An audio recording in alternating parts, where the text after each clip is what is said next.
We're announcing the global availability of Adobe Dynamic Tag Management, which builds on the acquisition of the company Satellite that we made last month. So what we have noticed with working as a technology vendor and working with our customers is that the pace of digital marketing technology adoption has really been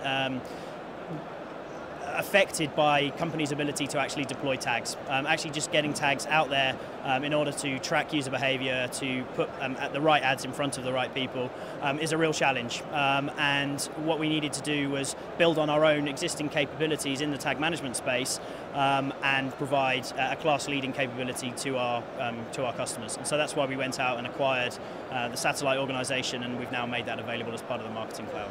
So, I mean, publishers, it sounds like, there's this really interesting intersection between effective content management and this whole challenge of revenue optimization for publishers right now. Where do you sort of see the Adobe suite of tools falling into that business stuff? I mean, we actually, with the Adobe Marketing Cloud, we cover that pretty much from an end-to-end perspective. So the Marketing Cloud provides capabilities to build on what customers are doing with the Adobe tools on the creative side of the house and really get those rich experiences that they're building out to customers wherever they are, whatever channel that is, whether it's mobile, whether it's desktop, whether it's social. And then importantly, to be able to understand what the return on investment is from any of those activities all in one place. And the tag management piece builds on that by making that much easier across any of those different devices or channels.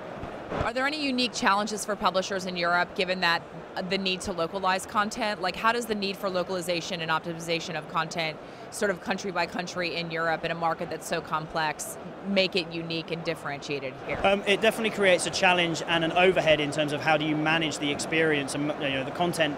Putting content in front of the end user is obviously about the experience, and how do you manage the required sort of explosion of content that's there for reaching those customers on each of the different channels. And one of the things that we focus on is helping customers to reduce the overhead from a content management perspective. So that means assembling content that's relevant for an individual in a just-in-time manner at the kind of the last millisecond without having to maintain a massive library or digital, library of digital assets for that particular experience.